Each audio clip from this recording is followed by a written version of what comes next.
la de arriba, la superior, es la del volumen sanguíneo total. Entonces, si está aumentando todo el volumen, pero está aumentando en mayor proporción el líquido que las células, pues entonces se va a generar una hemodilución, ¿sí? O sea, una disminución relativa por la disminución relativa de los glóbulos rojos en relación al plasma. Eso es lo que se llama anemia dilucional. Entonces, sí hay un aumento progresivo de glóbulos rojos, pero en menor proporción. Doctora, ¿Falta otra algo pregunta. importante? Sí, dime. Es que usted mencionó que en el segundo trimestre, pues generalmente se da la caída fisiológica de la presión, ¿cierto? Sí, sí. Pero usted mencionó que algo relacionado que también disminuye hemoglobina y hematocrito, ¿o entendí mal? Así que en ese tiempo, en la mitad de la gestación, en el segundo trimestre estamos hablando entre semana 2 y semana 24 más o menos, en ese tiempo Ujú. es cuando es más notorio la caída de la hemoglobina, ¿sí? Entonces, Ah, en ese okey. tiempo es cuando clínicamente uno puede decir que hasta 10.5 podría ser el límite normal, ¿sí? Ah, bueno, okey, gracias. Pero en el primero y el tercer trimestre el límite es 11. Ah, bueno, señora. Bueno, entonces continuamos con la diapositiva que íbamos, ya que ahora estamos todos. Entonces les decía que evaluar un aumento de leucocitos en una mujer gestante, pues lo primero que hay que pensar es que si realmente corresponde a lo fisiológico de lo que hemos hablado, ¿cierto? Hemos hablado de niveles de 15 a 20 e inclusive podría ser más en el puerperio y en el parto. Entonces, si una mujer gestante viene con leucocitosis, porque ustedes saben que el valor normal de leucocitos cuando uno está embarazada estamos de 11 a 12.000. Entonces, si Ujú. lleva una mujer con 18.000 leucos, por ejemplo, pero no tiene callados, no tiene desviación a la izquierda, no tiene ningún síntoma ni está en ningún contexto de un proceso infeccioso, pues uno podría considerar que es algo fisiológico del embarazo, ¿sí? Pero hay que tener precaución con eso porque hay que evaluar, ¿cierto? No de, que porque tiene leucocitosis de entrada decir, no, pues eso es por el embarazo, ¿cierto? Primero hay que evaluar si realmente no hay un contexto u otros hallazgos que indiquen una infección. Les decía también que la composición del plasma y del suero se modifica porque hay modificaciones metabólicas sistémicas, entonces pueden generar cambios en algunos componentes del plasma y el suero, como lo podemos ver en la siguiente diapositiva, ¿cierto? Hay una disminución que es leve, ¿sí? No es una disminución marcada, pero se presenta en las concentraciones de electrolitos, ¿cierto? Hay unos fenómenos que vamos a ver ahora más adelante para algunos electrolitos, como sodio y potasio, pero finalmente esa disminución no va más allá de los límites normales de electrolitos. O sea, me explico, si usted pide unos electrolitos en una gestante, los valores tienen que estar dentro de los límites normales, ¿sí? Ahora, si usted comparara esa gestante cuando está y no está embarazada, pues va a ver que son menores, ¿cierto? Pero todavía dentro de lo normal. También hay leve disminución en la producción de aminoácidos y de proteínas, que ya habíamos dicho que el hígado disminuye un poco la producción de proteínas. Hay una disminución de la creatinina, la urea y el nitrógeno ureico que tienen que ver con cambio en la fisiología renal, que más adelante vamos a ver. Hay una disminución de algunas vitaminas y del hierro sérico, pero en relación sobre todo con lo que hablábamos antes, si los depósitos de hierro de la mujer no eran totalmente normales. De otro lado, el metabolismo de los lípidos se modifica en el embarazo, entonces hay un aumento en la concentración de lípidos, o sea que también cuando uno va a evaluar perfil lipídico en las gestantes, pues va a encontrar modificaciones, ¿sí? Ujú. Hay un aumento en las concentraciones plasmáticas de lípidos, de lipoproteínas, de apolipoproteínas, ¿cierto? Que tienen que ver con la resistencia a la insulina que se presenta en el embarazo, ¿cierto? Y con la estimulación estrogénica. Hay algunas sustancias contrarreguladoras, como el lactógeno placentario, que modifican también el metabolismo de los lípidos. Entonces, miren esta tabla, ¿sí? En el tercer trimestre, colesterol total en una gestante podría llegar a ser hasta de 321, ¿sí? 300 a 321 podría en algunas mujeres en condiciones fisiológicas del embarazo normal elevarse el colesterol. Entonces la idea es que el perfil lipídico también debe ser evaluado en relación al proceso de gestancia, saber que los valores son diferentes. El valor normal del colesterol en una mujer no gestante no debe ir más allá de 200 o 210, ¿cierto? Luego valores de 300, pues si no está embarazada son muy aumentados, pero en embarazada podría ser considerado normal. Hay algunas modificaciones también en los triglicéridos y en las otras apolipoproteínas, como se puede ver allí. También hay una modificación en la coagulabilidad sanguínea, ¿sí? En general se dice que el embarazo tiene un efecto procoagulante, ¿sí? Porque hay un aumento en la producción de algunos factores de la coagulación, también aumento de la producción de fibrinógeno y fibrina para proteger los endotelios. Obviamente esa modificación en los factores de coagulación pues produce cambios en la cascada intrínseca y extrínseca de la coagulación, como se puede ver en la siguiente diapositiva. Los factores que se aumentan son el 7, el 8, el 9 y el 10. También el aumento del fibrinógeno y el plasminógeno, como decíamos. Este efecto procoagulante pues tiene beneficios en la mujer gestante, ¿cierto? Porque la protege, por ejemplo, de los fenómenos hemorrágicos que se harían en el momento del parto. Pero tiene un efecto negativo que tiene que ver con las modificaciones vasculares que dan producen un éstasis venoso, ¿sí? Y esa mayor tendencia a la coagulación podría generar trombos más fácilmente que en mujeres no gestantes cuando se está en periodos de reposo prolongado, ¿sí? Entonces, por ejemplo, hoy en día las mujeres que se hospitalizan en las unidades de riesgos que saben que van a tener un reposo prolongado, hay que usar derivados de la heparina y heparina, ¿cierto? Para evitar tener fenómenos trombóticos, o sea que hay que hacer tromboprofilaxis en mujeres gestantes que están en reposo mucho tiempo por este efecto, ¿sí? También tenemos en esta diapositiva, que por eso me devolví, que dice que hay una ligera disminución en la producción de plaquetas, ¿sí? Más o menos 5 a 10% disminuyen las plaquetas, pero deberían permanecer todavía en el límite normal. O sea, me explico, el límite normal de la unidad de plaquetas es de 150.000, ¿cierto? Entonces, si una mujer cuando no está embarazada tiene 250.000, por ejemplo, es posible que en el embarazo tenga 180.000, ¿cierto? O sea, hay una disminución, pero debería permanecer todavía por encima de 150.000. La evaluación de las plaquetas en la gestante es fundamental porque hay unas situaciones patológicas como por ejemplo los trastornos hipertensivos de la gestación severos, la preeclampsia severa, el síndrome GEL que es asociado a esto, en lo cual hay una disminución progresiva de las plaquetas que coloca a la mujer en unas situaciones clínicas muy graves. Entonces siempre cuando uno está evaluando un hemograma de una mujer gestante o cuando está en un contexto de un trastorno hipertensivo, tiene que mirar el nivel de plaquetas, porque el nivel de plaquetas debe permanecer en lo normal, ¿sí? A pesar de que haya una disminución, pero es una disminución relativa, ¿cierto?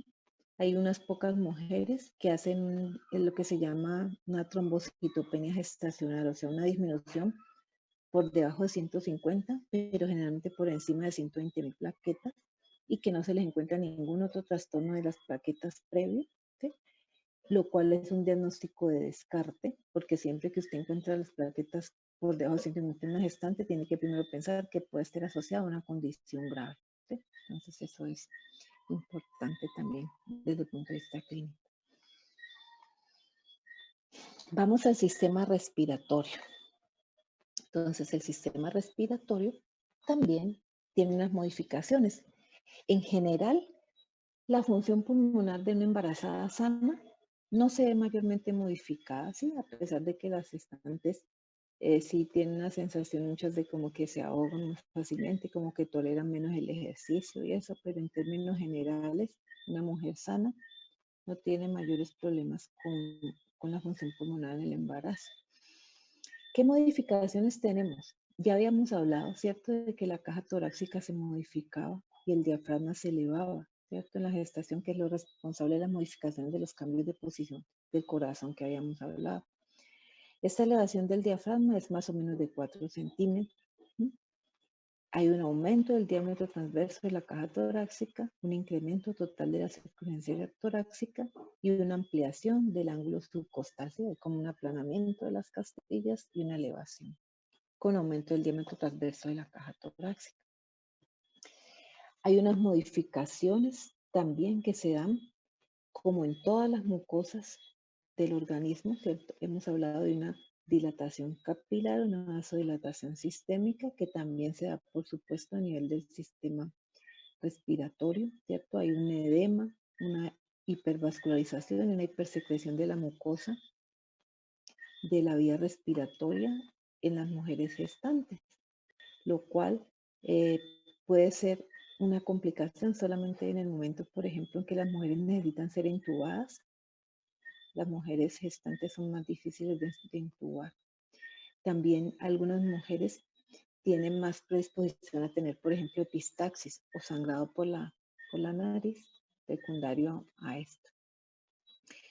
Por la elevación del diafragma, pues las mujeres tienen un patrón respiratorio diafragmático, ¿cierto? También porque hay un aumento, a un estímulo de la ventilación a nivel central dada por la progesterona. O sea, la progesterona estimula el centro respiratorio y produce un leve incremento de la frecuencia respiratoria. También la progesterona pues produce relajación del músculo liso bronquial. Entonces algunas mujeres, sobre todo si tienen procesos de hiperactividad bronquial, pueden tener alguna sensación de como dificultad respiratoria más frecuente que cuando no lo están. Esas modificaciones funcionales y anatómicas en el sistema respiratorio, pues producen, por supuesto, alguna modificación en los parámetros de la función ventilatoria. Entonces vamos a tener una disminución en el volumen residual, en el volumen expiratorio de reserva y en la reserva pulmonar total, que como está mostrado en la diapositiva, esa disminución en esos volúmenes tienen que ver tanto por los cambios mecánicos, ¿cierto? Las modificaciones y el ascenso del diafragma, como por la disminución de la capacidad inspiratoria de las gestantes. Vamos a tener de otro lado un aumento en el volumen corriente, que puede ir en un 30-40%, y ese aumento en el volumen corriente tiene que ver con la elevación de las costillas y con el aumento de la frecuencia respiratoria. El volumen inspiratorio de reserva va a estar aumentado, pero el de expiratorio sí es el que va a estar disminuido. Aquí vamos a tener una gráfica de las modificaciones que vamos a tener en la función pulmonar. Entonces, lo primero que vamos a ver es un incremento en la frecuencia. Doctora, qué pena. ¿Puede volver un momentico la diapositiva, por favor? Sí.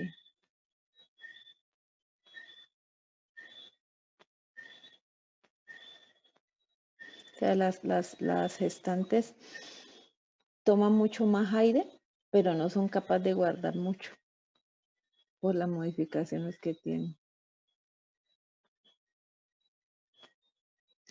Listo, gracias, doctora. Ok.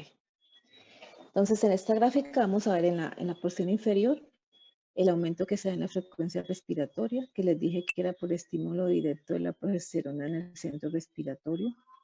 Vamos a tener una elevación significativa del volumen corriente, del volumen minuto y de la ventilación alveolar. O sea, las mujeres manejan más volumen de aire, ¿cierto? Que inspiran, como lo dijimos. Entonces, entre una expiración y otra se maneja mucho más volumen y además, a nivel alveolar, entrega mucho más oxígeno, ¿cierto? Que es lo que tiene que ver, lo que se refiere al aumento de la ventilación alveolar.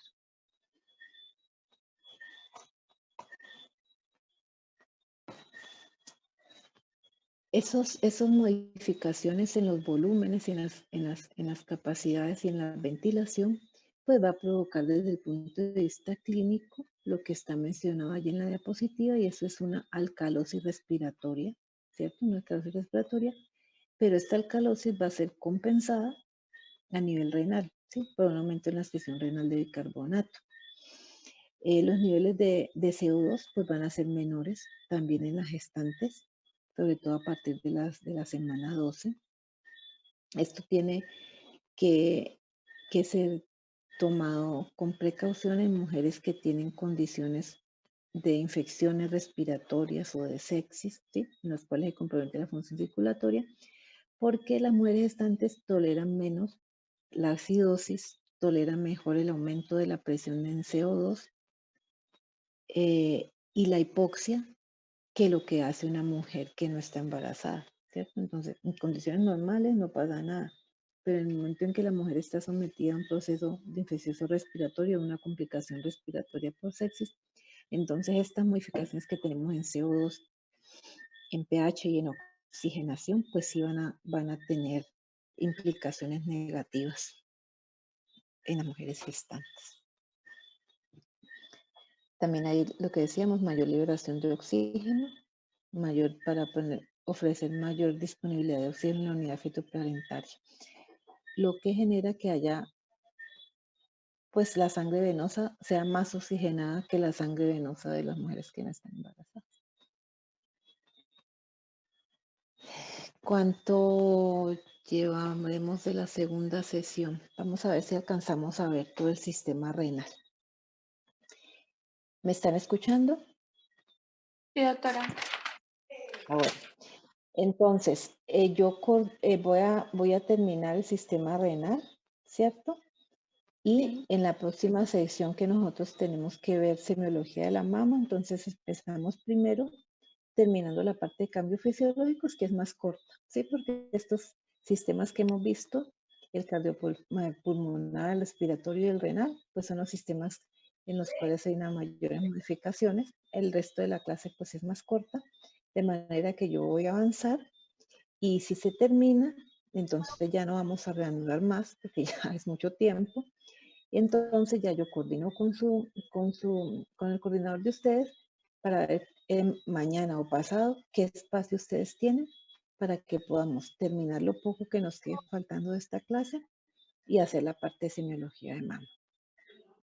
Bueno, doctora. ¿Aló? Gracias. ¿Me escuchan? Bueno, o sea que ya saben que cuando terminemos aquí ya no nos conectamos más, sino que ya mañana o pasado, de acuerdo a la hora que yo coordine con su representante, ¿ok? Sí, señora. Bueno, a nivel del sistema renal, pues también hay muchas modificaciones, ¿cierto? Que tienen que ver con las modificaciones hemodinámicas que hemos hablado. Si hay un aumento de la volemia y del gasto cardíaco, ¿cierto? Si hay unas modificaciones en la vasculatura, en los retornos venosos con la posición, pues el riñón tiene que ver con eso. Entonces, en el riñón vamos a tener un efecto hormonal que va a ser manifestado por estas situaciones que vemos aquí. Uno, pues hay un aumento en la circulación renal, por supuesto, y hay una vasodilatación, ¿cierto? Que tiene que ver con los fenómenos que ya hemos dicho, inducidos por los estrógenos, ¿cierto? Que es vasodilatador. O sea, el estrógeno induce sustancias vasodilatadoras como las prostaglandinas, el óxido nítrico. Entonces se va a producir como consecuencia de este aumento en la circulación y en esa vasodilatación, pues un aumento en la tasa de filtración glomerular y una modificación en la absorción y reabsorción a nivel de la médula. Y ahora vamos a ver qué tanto se da. También vamos a ver el otro fenómeno importante, además de ese aumento en las tasas de filtración, la modificación en la absorción-reabsorción, es la llamada hidronefrosis funcional. Hidronefrosis funcional que tiene que ver con el influjo de la progesterona, que también produce vasodilatación, pero que además, como lo hemos dicho anteriormente, produce relajación muscular. La progesterona relaja el músculo listo de el sistema, de toda la anatomía, por así decirlo, humana. Entonces esa relajación también se produce a nivel del sistema pielocalicial, entonces se va a producir una llamada hidronefrosis funcional. Por otro lado, el riñón pues tiene que ver con el manejo del volumen, ¿cierto? Y con la homeostasia, entonces también va a haber un incremento en la actividad del sistema renina, angiotensina, aldosterona y de la misma progesterona para regular el balance de líquidos y de electrolitos. O sea que el influjo hormonal en el riñón va a tener tanto que ver con la parte de circulación, ¿cierto? De filtración, como con la regulación de ese volumen y la osmosis que están tan modificadas en el embarazo. Entonces, en esta gráfica, lo que vamos a ver es la hidronefrosis del embarazo, ¿cierto? Y las modificaciones que se producen en el árbol unitario. Entonces, vamos a ver que hay un aumento del tamaño renal, que no es pues muy significativo, pero que puede ser evidente, más o menos un aumento de 1.5 centímetros, los cuales pues tienen que disminuir a su tamaño normal en el posparto. Vamos a tener una dilatación del sistema pielocalicial y de los ureteres, ¿cierto? Que corresponde en parte a la relajación de la musculatura lisa de la que hablamos, ¿cierto? Al aumento del volumen que pasa por ahí y también hacia el final del embarazo a compresión de los ureteres a nivel de la pelvis por desrotación del útero grávido.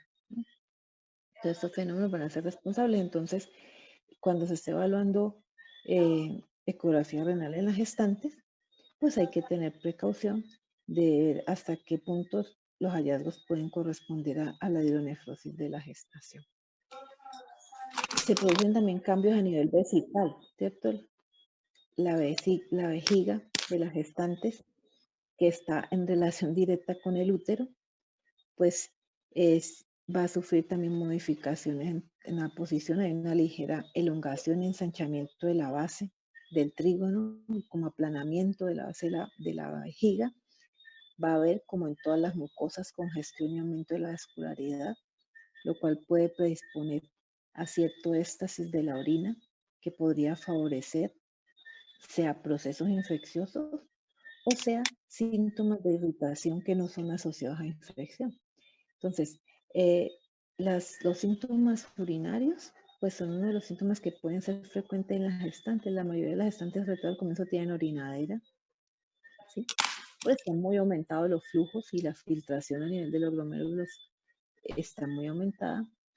Y también hay una irritación mecánica por la contigüidad, ¿cierto?, del útero, además de los fenómenos de congestión. Entonces, muchas mujeres pueden tener como orinadera, ¿cierto?, y que orinan mucho sin que esté asociado a infección, ¿cierto?, simplemente por los cambios fisiológicos.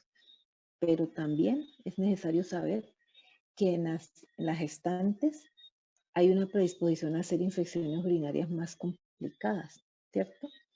Por esta razón, es que es más frecuente, por ejemplo, que una embarazada con una infección urinaria pueda hacer una sepsis de origen urinario.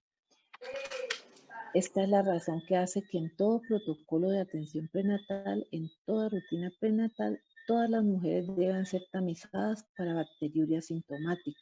O sea, antes de la semana 16, todas las gestantes deben tener un urocultivo para descartar un proceso infeccioso. Y si lo tienen, el manejo es siempre con seguimiento de urocultivo, y hay algunas que si hacen repetición de los procesos, pues se van a tener que quedar con antibiótico todo el embarazo, porque las complicaciones, pues no solamente porque generan más probabilidad de parto pretérmino, ¿sí?, sino porque pueden llegar a una sepsis mucho más fácilmente. Este cuadro, este gráfico, muestra las modificaciones en la hemodinamia renal que les decía al comienzo. O sea, miren, cuando dice NOP, es nopredno, está en inglés, disculpen. Entonces, el incremento marcado que tiene el flujo plasmático renal en una mujer gestante en relación a no gestante. Lo mismo la tasa de filtración glomerular, que es la que está en el otro lado. O sea, que el riñón literalmente es una bomba de manejo de sangre, ¿cierto?, durante el embarazo. Miren los valores de los aumentos.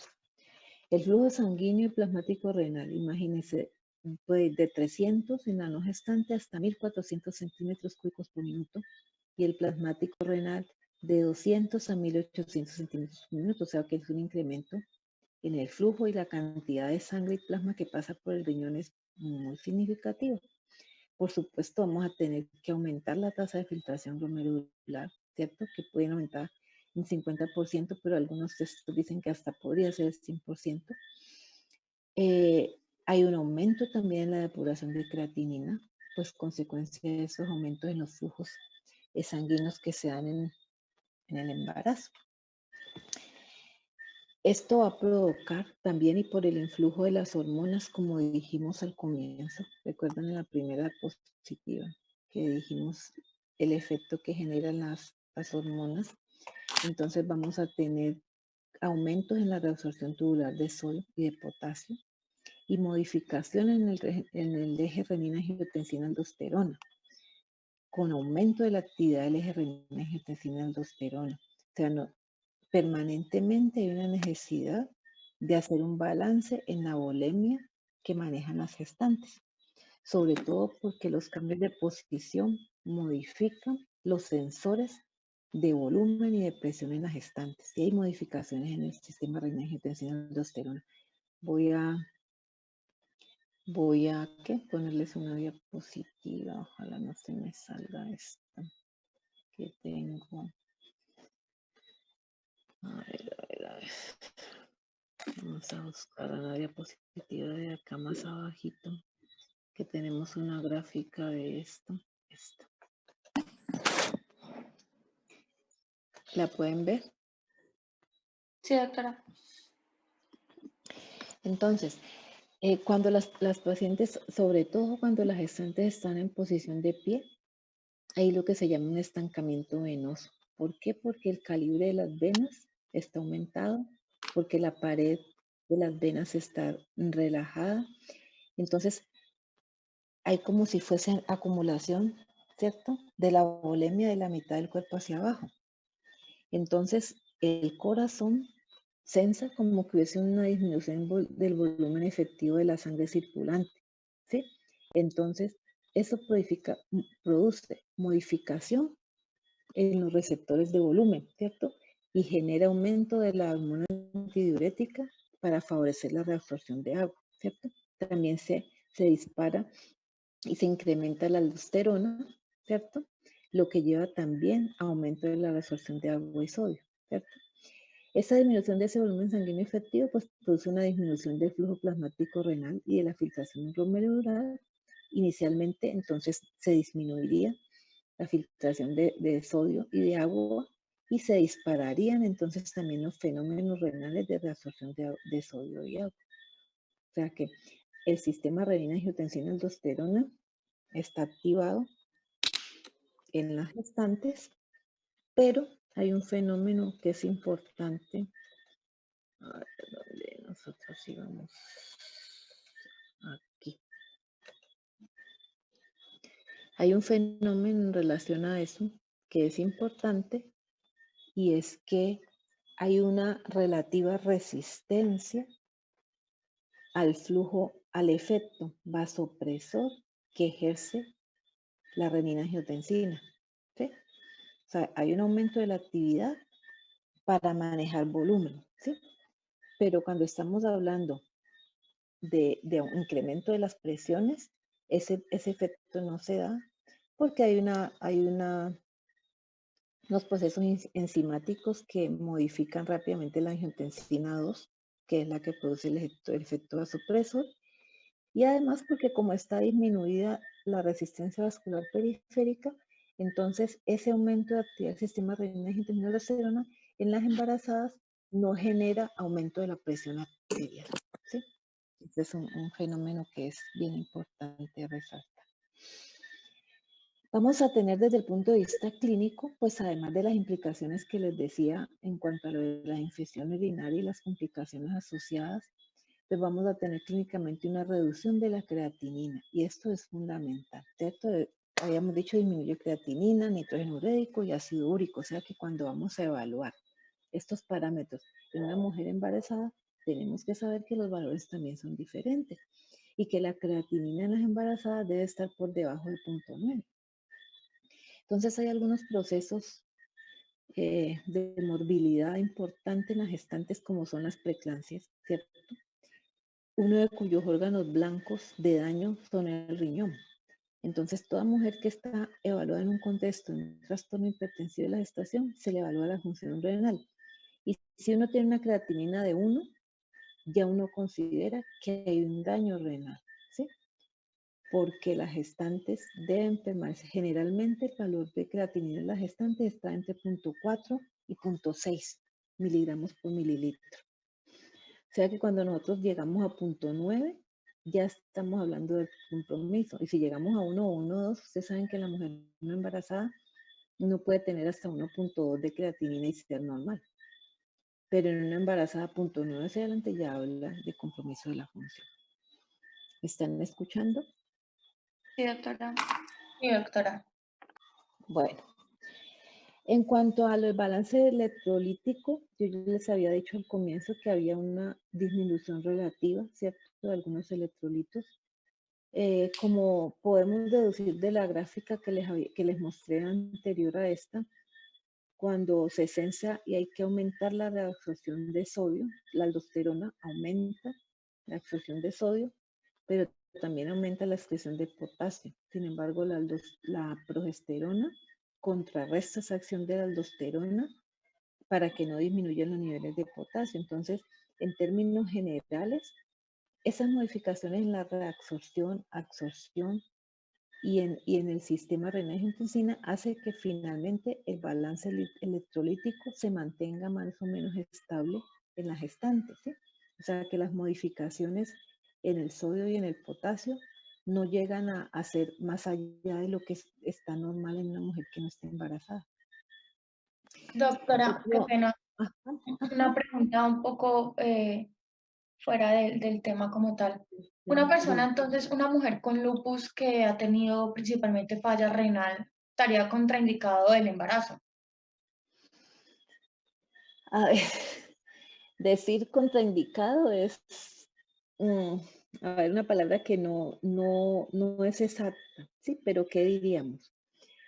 Diríamos que en la evaluación preconcepcional siempre hay que definir los riesgos que puede tener un embarazo, ¿cierto? Y una de las que coloca a la mujer en mayor riesgo de desarrollar, por ejemplo, preeclampsia severas, son las mujeres con nefropatía, ¿sí? Entonces, si tenemos una mujer con lupus que ya tenga una nefropatía, pues obviamente la posibilidad de que tenga complicaciones va a ser mucho mayor. Ah, bueno, doctora, gracias. Doctora, otra pregunta. Dime. Me corrige si estoy mal. O sea, nos mencionaba que en el embarazo generalmente pues hay un aumento del sodio y del potasio, ¿cierto? Porque hay un aumento pues de la retención de líquidos. Pero que el sistema O sea, el renina-angiotensina... sodio aumento de la reabsorción de sodio, ¿cierto? En Ajá. respuesta al estímulo de la aldosterona y de la excreción de potasio. O sea, la aldosterona retiene sodio y bota potasio. Pero Sí, la sí, sí. progesterona tiene un efecto contrario a la aldosterona, entonces resulta en eliminar ese efecto, ¿cierto? Entonces se ven más modificaciones en el sodio que en el potasio por eso.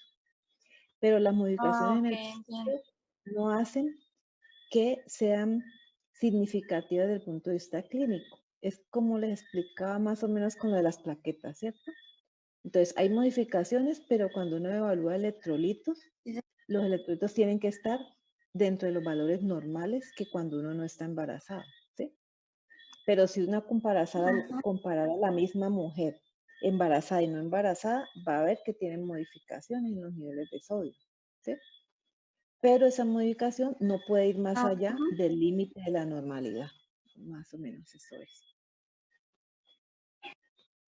Bueno, ¿Aló? señora, gracias. Bueno, Gracias, sí, doctora. otro efecto que vamos a ver como resultado de esas modificaciones en la función renal es la glucosuria, ¿sí?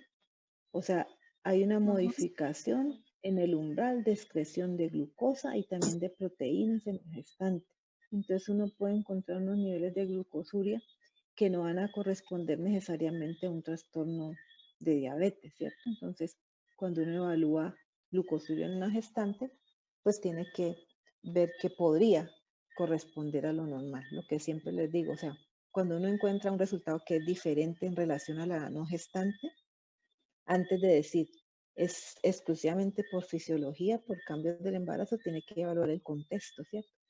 Entonces, pues, las mujeres estantes con diabetes, pues obviamente si están descompensadas, pues tienen glucosuria.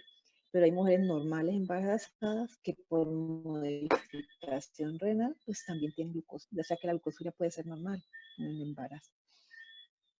La expresión de proteínas también se modifica. Entonces, cuando uno evalúa proteinuria en orina de 24 horas, ¿cierto? Por ejemplo, la tabla de los laboratorios para no gestantes le hablan de 100 a 150 miligramos en 24 horas.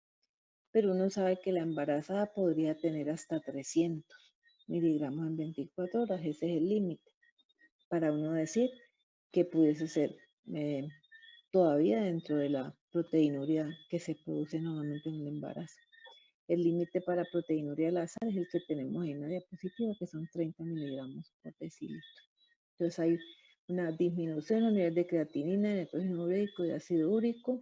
Hay unas modificaciones en los electrolitos que son pues balanceadas, por así decirlo. Hay un aumento de la glucosa y la proteinuria. Además de lo que la posibilidad de las infecciones renales más complicadas y de la presencia frecuente de los síntomas urinarios que no están asociados a infección, pero que corresponden también a procesos fisiológicos. Entonces, en evaluación renal de embarazadas hay que tener mucha precaución por eso.